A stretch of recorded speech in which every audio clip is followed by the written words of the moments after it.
اعوذ باللہ من الشیطان الرجیم بسم اللہ الرحمن الرحیم۔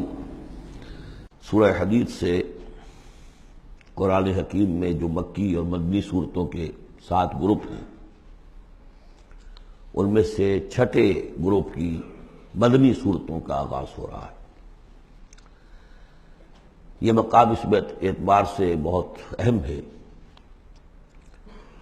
کہ ایک تو یہ کہ پورے قرآن مجید میں تعداد کے اعتبار سے مدنی صورتوں کا یہ سب سے بڑا گلدستہ ہے۔ سورہ حدید سے شروع ہو کر جو 27ویں پارے کی آخری صورت ہے، پھر سورہ تحریم تک کہ جو 28ویں پارے کی آخری صورت ہے، یہ مسلسل صورتیں ہیں 10۔ اگرچہ حجم کے اعتبار سے یہ زیادہ نہیں ہے، 1.25 پارے سے بھی کم، لیکن صورتوں کی تعداد کے اعتبار سے یہ مدنی صورتوں کا سب سے بڑا گلدستہ ہے قرآن حکیم میں۔ اس لیے کہ ذہن میں تازہ کر لیجئے، پہلے سورہ بقرہ، آل عمران، سورہ نساء، سورہ مائدہ، اگرچہ 6.25 پارے لیکن صورتیں تو 4 ہی تھیں۔ پھر سورہ انفال، سورہ توبہ 2 صورتیں، پھر سورہ نور 1 صورت، پھر سورہ احزاب 1 صورت، پھر 3 صورتیں سورہ محمد صلی اللہ علیہ وسلم، سورہ فتح اور سورہ حجرات۔ یہ 10 صورتیں۔ دوسری نمایاں بات ان کی یہ ہے کہ ان میں سے 5 صورتیں وہ ہیں جن کا آغاز ہوتا ہے سبح للہ یا یسبح للہ کے الفاظ سے۔ تسبیح کرتی ہے اللہ کی ہر شے جو آسمانوں میں ہے اور ہر شے جو زمین میں ہے۔ یہ تسبیح کا ذکر فعل ماضی میں بھی ہے، فعل مضارع میں بھی ہے، اور فعل مضارع عربی زبان میں حال اور مستقبل دونوں کو کور کرتا ہے۔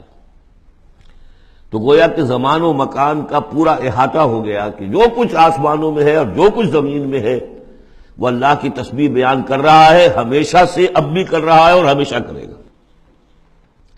ان صورتوں کا ایک خصوصی پھر نام ہے، ان میں سے المسبحات، وہ صورتیں کہ جو تسبیح باری تعالیٰ کے ذکر سے شروع ہوتی ہیں۔ اس میں شامل کرتے ہیں بعض لوگ سورۃ الاعلیٰ کو بھی، سبح اسم ربک الاعلیٰ، لیکن وہاں وہ حکم کی صورت میں ہے۔ یہ مسبحات جو ہیں اس گروپ میں ان کی خصوصی شان ہے۔ تیسری بات جو کہ مضامین کے اعتبار سے ہے، بلکہ زمانہ نزول کے اعتبار سے پہلے سمجھ لیجئے۔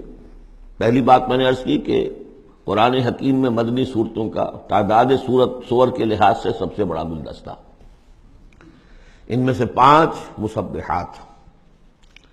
تیسری بات یہ کہ ان سب کا باستثناء واحد زمانہ نزول جو ہے وہ حضور صلی اللہ علیہ وسلم کا جو مدنی دور ہے سیرت مبارکہ کا، اس کا نصف آخر ہے، یعنی سن 5 کے بعد نازل ہوئی ہے، سوائے ایک صورت کے، تو آ جائے گی سامنے۔ باقی جو 9 صورتیں ہیں یہ سب کی سب بات کی ہے۔ اس سے جو متعلق بنتی ہے بات وہ یہ ہے کہ اس زمانے میں مسلمانوں میں جوش جہاد، ذوق شہادت، جذبہ انفاق، بحیثیت مجموعی اس میں کچھ کمی آ گئی تھی۔ یہ کمی میں پہلے بھی اشارہ کر چکا ہوں کہ معاذ اللہ اس اعتبار سے نہیں ہوئی کہ سابقون الاولون کے ذوق میں اور شوق میں اور جذبے میں کمی آ گئی، لیکن چونکہ تعداد بڑھی مسلمانوں کی، اور اب اکثریت ان لوگوں کی تھی کہ جو ایمان لائے ہیں ہجرت کے بعد، ان کی اس طرح کی تربیت تو نہیں ہوئی جیسے کہ مکے والوں کی ہوئی تھی 12 برس تک۔ اس اعتبار سے اوسط جب نکالیں گے تو اوسط کے اعتبار سے یقیناً ادھر کچھ اب اضمحلال کے آثار تھے۔ یہ آیت سورہ انفال میں بھی آ چکی ہے، الآن فیکم ضعف، اب تمہارے اندر کچھ کمزوری آ گئی ہے۔ پہلے تم ایک مومن 10 کافروں پر بھاری ہو سکتا تھا، اب ہم 1 کے مقابلے میں 2 پر فتح دیں گے۔ یہ بات سورہ انفال میں آ چکی ہے، لیکن یہاں خاص طور پر نوٹ کیجئے کہ ان تمام صورتوں کے پس منظر میں وہ اضمحلال ہے۔ نتیجہ یہ ہے کہ ان تمام صورتوں میں مسلمانوں کو جیسے کہ جھنجھوڑا جا رہا ہے، تمہیں کیا ہو گیا؟ سورہ صف میں آپ دیکھیں گے یا ایھا الذین آمنوا لم تقولون ما لا تفعلون، کیا ہو گیا تمہیں، کیوں کہتے ہو جو کرتے نہیں ہو. اسی سورہ حدید میں آئے گا وما لکم لا تؤمنون باللہ، تمہیں کیا ہو گیا اللہ پر ایمان پختہ کیوں نہیں رکھتے. وما لکم الا تنفقوا فی سبیل اللہ، تمہیں کیا ہو گیا ہے اللہ کے راہ میں خرچ کیوں نہیں کرتے. اسی طرح سورہ جمعہ میں وَإِذَا رَأَوْا تِجَارَةً أَوْ لَهْوًا انفضوا إِلَيْهَا وَتَرَكُوكَ قَائِمًا، تو گرفت کا پہلو ہے، پکڑ کا، اور جھنجوڑا جا رہا ہے. اس میں یقیناً روح سخن منافقین کی طرف بھی ہے، لیکن بحیثیت مجموع ان صورتوں میں جو اصل خطاب ہے وہ منافقین سے نہیں ہے. منافقین کے موضوع پر ایک مکمل صورت بھی ہے، اور سورہ حدید میں بھی اس مرض کا جو ہے اس کی پیتھولوجی پورے طور سے بیان کی گئی، یہ مرض پیدا کیسے ہوتا ہے. لیکن یہ ہے کہ عام طور پر جو روح سخن ہے وہ ضعفاء کی طرف ہے، کمزور مسلمان، منافق نہیں، یعنی جن کا ایمان اتنا قوی نہیں ہے کہ ہر چہ باد آباد. اور یہ میں آپ سے عرض کر چکا ہوں، یہ فرق تو شروع سے بھی تھا. السابقون الاولون من المہاجرین والانصار والذین اتبعوہم باحسان رضی اللہ عنہم ورضوا عنہ، اس درجے کے لوگوں میں بھی سب کے سب ایک جیسے تو نہیں تھے، وہ درجات میں بلند ترین ہے رضی اللہ عنہم ورضوا عنہ، تو فرق تو تھا. اور اگر حفظ مراتب نہ کنی زندگی تو ان درجات کا جب تک کہ آپ لحاظ نہ رکھیں اور نہ سمجھیں تو بات سمجھ میں نہیں آئے گی. اس پہلو سے یہاں اصل خطاب جو منافقین سے نہیں ہے، یعنی یہ سورہ نساء اور سورہ توبہ اس کا جو رنگ ہے اس میں اصل خطاب منافقین سے ہے. یہاں وہ بات نہیں ہے، ضعفاء، کمزور. اس اعتبار سے آج کے مسلمانوں کے لیے اہم ترین حصہ قرآن حکیم کا یہ 10 صورتیں ہیں.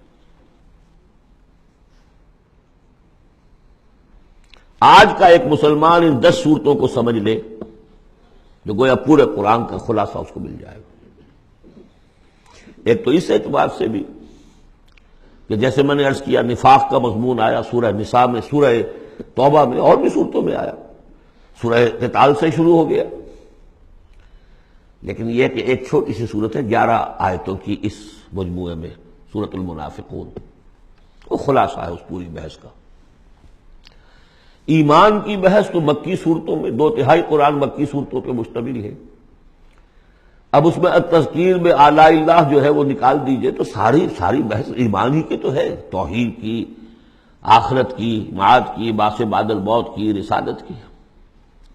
اتنی لمبی چوڑی بحث کو سورہ تغابن 18 آیات پر مشتمل ایک صورت ہے.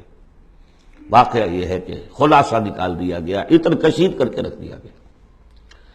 تو ایک تو اس اعتبار سے بھی کہ اگر ان صورتوں کو سمجھ لیا جائے تو پورے قرآن کا خلاصہ سمجھ لیجئے کہ ان میں موجود ہے. 1.25 پارہ ہے، 1.25 پارے سے بھی کم ہے.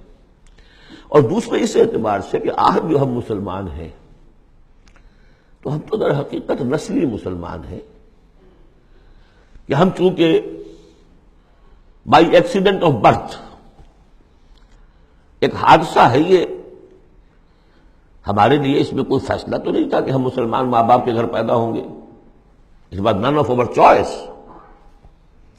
اللہ نے ہمیں پیدا کر دیا مسلمان ماں باپ کے گھر، تو ہم نے اللہ، رسول، آخرت، نماز، روزہ یہ بچپن ہی سے سیکھ لیا.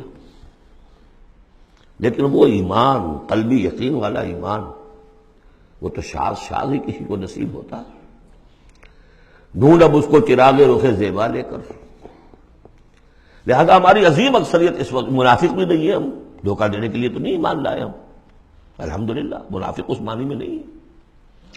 تو ہماری عظیم اکثریت جو ہے وہ اس کیٹیگری میں فال کرتی ہے جو سورہ حجرات میں ہم پڑھ آئے ہیں. قالت الاعراب آمنا قل لم تؤمنوا ولكن قولوا اسلمنا ولما يدخل الايمان في قلوبكم. اور وہاں میں بتا چکا وہ منافقین کا تذکرہ نہیں ہے، اس لیے کہ آگے فرما دیا وَإِن تُطِيعُوا اللَّهَ وَرَسُولَهُ لَا يَلِتْكُم مِّنْ أَعْمَالِكُمْ شَيْئًا. حالانکہ بہت بڑے علماء بھی اس مغالطے میں مبتلا ہو گئے. منافقین کا تذکرہ وہ نہیں ہے. وہ مسلمان کے جو مسلمان ہیں بس ہیں مسلمان، چاہے اس وجہ سے ہے کہ پورا قبیلہ اسلام لا رہا تھا تو چلو بھائی اب چلو ہم بھی ایمان لے آئے، اور چاہے اس وجہ سے کہ ہم مسلمان ماں باپ کے گھر پیدا ہو گئے، کوئی ڈفرنس نہیں ہے. لیکن نیت میں بھی کوئی دھوکہ دینا نہیں ہے. اس وقت بھی کچھ لوگ تھے جو دھوکہ دینے کے لیے ایمان لائے تھے، وہ منافق تھے. لیکن وہ لوگ جن کے دل میں نہ تو مثبت طور پر خلوص والا ایمان تھا اور نہ ہی کوئی منفی طور پر کوئی نفاق تھا، وہ تھے بین بین. ہماری اکثریت انہیں پر مشتمل ہے. لہذا ہمارے اعتبار سے یہ قرآن حکیم کا جامع ترین اہم ترین حصہ ہے. اور یہی وجہ ہے کہ جس میں نے مطالعہ قرآن حکیم کے منتخب نصاب کا بار بار حوالہ دیا ہے، اس گروپ میں سے اس کی کئی صورتیں پوری شامل ہیں. اس کا جو چھٹا حصہ ہے وہ صرف سورہ حدید پر مشتمل ہے جو ابھی ہم شروع کریں گے. باقی سورہ جمعہ، سورہ صف، سورہ منافقون، سورہ تغابن، پھر سورہ تحریم کا، یہ ساری چیزیں یہ ہماری یعنی تقریباً 5 غالباً صورتیں ان 10 میں سے ہمارے اس منتخب نصاب میں شامل ہیں. ان مسبحات میں سے بھی سورہ حدید جو ہے اس کو کہیے کہ ام المسبحات، اہم ترین صورت، بلند ترین صورت. اور میں تحدیثاً للنعمہ عرض کر رہا ہوں کہ بارہا میں نے یہ کہا ہے کہ اللہ کا بہت بڑا فضل و کرم مجھ پر ہوا ہے کہ میں یہ بھی کہہ سکتا ہوں کہ اللہ نے یہ صورت مجھے عطا فرمائی ہے. اس پر میرا غور و فکر، سوچ بچار 50s سے شروع ہو چکا تھا، اور اللہ تعالیٰ نے مجھے انشراح دیا اس صورت کے بارے میں. اور اس کے حوالے سے اب اس کے دروس میرے 15 گھنٹے پر بھی ہیں، اس کے بھی کیسٹس ہیں، ان کے بھی ویڈیوز ہیں. اس میں جو مباحث ہیں عظیم، ان میں سے تو ایک چاہتا ہے کہ عظیم لیکچر اس پر. صدق اللہ العظیم.